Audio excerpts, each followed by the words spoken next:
So hello everyone, welcome to my channel. दोस्तों, आज के इस वीडियो में बताने वाला हूँ सिंथेसिस। ग्रामर का सबसे डिफिकल्ट पोर्शन है सिंथेसिस, ठीक है ना। तो आज हम यही शुरू करने वाले हैं और कई पार्ट में हम ये सिंथेसिस आपको कंप्लीट करवाएंगे, ठीक है। तो आज फर्स्ट एपिसोड है। देखेंगे यहाँ पे सिंथेसिस होता क्या है। यहाँ पे लिखा है, देख लेते हैं इसका डेफिनेशन। सबसे पहले, कॉम्बिनेशन ऑफ सिंपल सेंटेंसेस या combination of sentences to create new one sentence simple complex compound is called synthesis. अब इसका मतलब क्या होता है? इट मींस कई वाक्यों को मिलाकर एक नया वाक्य क्रिएट करना, एक नया वाक्य बनाना। वो हमारा सिंपल में भी हो सकता है, कॉम्प्लेक्स में भी हो सकता है और कंपाउंड में भी हो सकता है। इसी को हम बोलते हैं सिंथेसिस। अब यहाँ पे आपने एक चीज नोटिस किया होगा, यहाँ पे लिखा है सिंथेसिस सेंटेंसेस। सेंटेंसेस मतलब कि एक सेंटेंस का कभी भी सिंथेसिस नहीं हो सकता। सिंथेसिस करने के लिए 2 या 3 वाक्य चाहिए, तभी वो सिंथेसिस हो सकता है। जैसे अब यहाँ पे इसी चीज को अलग कर दिया गया है, मतलब कि सिंथेसिस 3 प्रकार से बनाया जाता है। पहला क्या होगा? पहला हो जाएगा हमारा combination of sentences into one simple sentence. अब इसी का सेकेंड देख लेते हैं। तो यहां पे हो जाएगा combination of sentences into one complex sentence. बस लास्ट का आपका सेंटेंसेस चेंज रहेगा। इट मींस यहां तक आपका सेम रहेगा, ठीक है ना। सेम रहने के बाद सिर्फ आपका यहां पे लास्ट में चेंज रहेगा वन कंपाउंड सेंटेंस। लास्ट में आपका रहेगा वन कंपाउंड सेंटेंस रहेगा। अब इसका मतलब क्या होता है? कहने मतलब है कि जब 2 वाक्यों को या 3 वाक्यों को मिलाकर हम एक वाक्य बनाएंगे, तो वो तो हम सिंपल में बनाएंगे, या तो कॉम्प्लेक्स में बनाएंगे, या तो कंपाउंड में बनाएंगे। तीनों अलग अलग है और तीनों का बनाने का जो नियम है वो भी अलग अलग है, ठीक है ना। सिंपल कैसे बनाते हैं, कॉम्प्लेक्स कैसे बनाते हैं और कंपाउंड कैसे बनाते हैं, इसके बारे में स्टेप बाय स्टेप हम समझते हैं। तो आइए सबसे पहले देख लेते हैं सिंपल सेंटेंस। तो यहां पे लिखा है फॉर्मेशन ऑफ सिंपल सेंटेंस। आइए चेंज करते हैं। तो सबसे पहले आप इसमें पढ़ेंगे पार्टिसिपल। कि पार्टिसिपल होता है क्या? यहां पे लिखा है ऐसे वर्ब जो वर्ब तथा एडजेक्टिव दोनों का कार्य करे, उसे ही पार्टिसिपल कहते हैं। यहां पे लिखा है वर्ब, फिर यहां पे लिखा है वर्ब लिखा है, फिर यहां पे एडजेक्टिव लिखा है। अब दोनों का कार्य कैसे करेगा? जैसे एग्जांपल के माध्यम से मैं आपको बता रहा हूं। जैसे अब मैं आपको बता दूं कि वर्ब होता क्या और यहाँ पे एडजेक्टिव क्या होता है। एडजेक्टिव क्या होता है? जो किसी नाउन की विशेषता बताए। जैसे मेरे पास यहाँ पे देख सकते हैं एक पेन है। अगर मैं इसके बारे में कुछ विशेषता बताऊं, जैसे मैं बताऊं कि दिस इज द ब्लैक। अगर मैं ब्लैक बोल दिया तो मैं इसकी विशेषता बता रहा हूं। तो ब्लैक हमारा ये एडजेक्टिव है। अगर कोई भी चीज पड़ा हुआ है वो नाउन है, जिसको आप अपनी आंखों से देख सकते हो, सब कुछ नाउन है। अगर उस नाउन के बारे में हम कुछ बोल रहे हैं, उसकी विशेषता बता रहे हैं या उसको कुछ भी बोल रहे हैं, तो जो बोल रहे हैं ना, वही हमारा एडजेक्टिव है। अब यहाँ पे वर्ब का काम कैसे होगा? वो भी यहाँ पे भी विशेषता बताएगा। जैसे बोला जाए, अगर यहाँ पे लिखा है कि he was set on broken chair। अब यहाँ पे सेंटेंस लिखा है he was set on broken chair।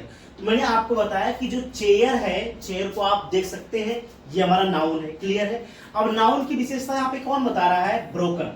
तो विशेषता बता रहा तो एडजेक्टिव नहीं होगा। एडजेक्टिव का भी काम कर रहा है और एज वेल एज वर्ब का भी काम कर रहा है, क्योंकि यहाँ पे थर्ड फॉर्म है और इसका फर्स्ट फॉर्म होता है ब्रेक। ये आपको समझना है। ये वर्ब है ना, तो वर्ब का भी काम कर रहा है और किसका काम कर रहा है? एडजेक्टिव का भी काम कर रहा है। जैसे बोला जाए यहाँ पे, अगर यहाँ पे लिखा है कि I found my lost pen. अगर यहाँ पे एक सेंटेंस लिखा है कि I found my lost pen, तो यहाँ पे पेन को आप देख सकते हो, दिस इज अ नाउन, ये हमारा नाउन है और इसके बारे में कोई कुछ बता रहा है, लॉस्ट है, कि ये खो गई थी। तो इसका फर्स्ट फॉर्म जो होता है लूज होता है ना, इट मींस ये फर्स्ट फॉर्म है, ये भी तो हमारा एक वर्ब है। तो वर्ब के साथ साथ किसी की विशेषता भी बता रहा है, तो इसी को हम बोलते हैं, जब दोनों का कार्य करे, इसी को हम बोलते हैं क्या? पार्टिसिपल। उम्मीद करते हैं आपको पार्टिसिपल क्लियर हो चुका होगा। अब देख लेते हैं इसके बारे में हम।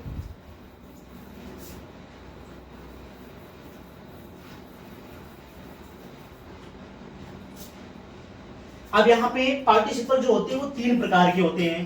पहला होता है हमारा प्रेजेंट पार्टिसिपल, फिर इसको सेकेंड बोला जाएगा पास्ट पार्टिसिपल, और थर्ड क्या होगा, फ्यूचर पार्टिसिपल। नहीं, टेंस की बात नहीं कर रहा हूं मैं, तो यहां पे आप लिखेंगे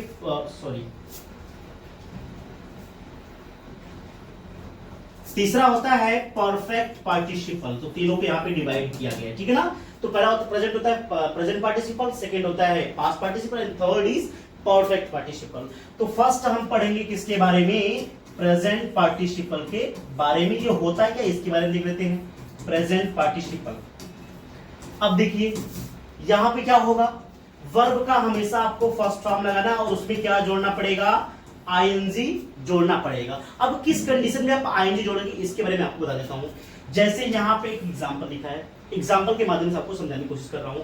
यहां पे एक एग्जांपल लिखा है, जैसे ही रीच्ड होम, फिर यहां पे लिखा है कि ही टुक ऑफ हिज क्लॉथ्स। अब इसी का सिंथेसिस करना है प्रेजेंट पार्टिसिपल के माध्यम से। तो कैसे होगा, वह अपने घर पहुंचा। सिंथेसिस में सबसे डिफिकल्ट यही होता है कि पहले अंग्रेजी होता है, अंग्रेजी के पहले हिंदी में अर्थ निकालना पड़ता है। हिंदी में जिसको अर्थ निकलने आएगा वही सिंथेसिस कर पाएगा। तो यहाँ पे ही रीच्ड होम, वह घर पहुंचा, ही टुक ऑफ हिज क्लॉथ्स, उसने अपने कपड़े उतार दिए। अब इसमें प्रेजेंट पार्टिसिपल में ये नियम है कि इसमें दो कार्य एक साथ घटित होते हैं, उसमें ज्यादा टाइम नहीं लगता है। जैसे कि पहला काम क्या है, घर पहुंचना, दूसरा काम क्या है, घर पहुंचते ही कपड़े उतारना। दोनों में भी टाइम बिल्कुल नहीं लग रहा है। तो ऐसी कंडीशन में प्रेजेंट पार्टिसिपल में आप बदलोगे। अब रूल ये कहता है कि वर्ब का फर्स्ट फॉर्म लगाना है। इट मींस रीच जो है, रीच का फर्स्ट फॉर्म आप यहाँ पे रीच लिखोगे और इसमें आप जोड़ोगे आईएनजी, रीचिंग हो जाएगा। फिर यहाँ पे होम कर दीजिए, कामा लगा दीजिए, कामा लगाने के बाद दूसरा वाक्य जैसे है आप वैसे उसको लिख लीजिए। तो क्या हो जाएगा, ही टुक ऑफ हिज क्लॉथ्स हो जाएगा। अब आप सोचेंगे सर इसका अर्थ क्या होता है, तो इसका अर्थ तो मैं बता चुका हूं, वो घर पहुंचा, उसने अपने कपड़े उतार दिए। इसका अर्थ जो होगा, जब दोनों वाक्य सेंटेंस को जोड़ेंगे तो इसका अर्थ हो जाएगा कि घर पहुंचकर, ये देखिए जब अर्थ निकालेंगे ना तो इसमें कर आना चाहिए। कर और हुए या हुआ, ये तीन वर्ड आने चाहिए, यही पहचान है प्रेजेंट पार्टिसिपल का। तो घर पहुंचकर उसने अपने कपड़े उतार दिए। प्रेजेंट पार्टिसिपल का नेक्स्ट नियम मैं आपको नेक्स्ट वीडियो में बताऊंगा कि वीडियो ज्यादा लंबा हो जाएगा, ठीक है ना, और आप देखना भी पसंद नहीं करेंगे। तो मिलते हैं नेक्स्ट वीडियो में। तो सी यू, जय हिंद।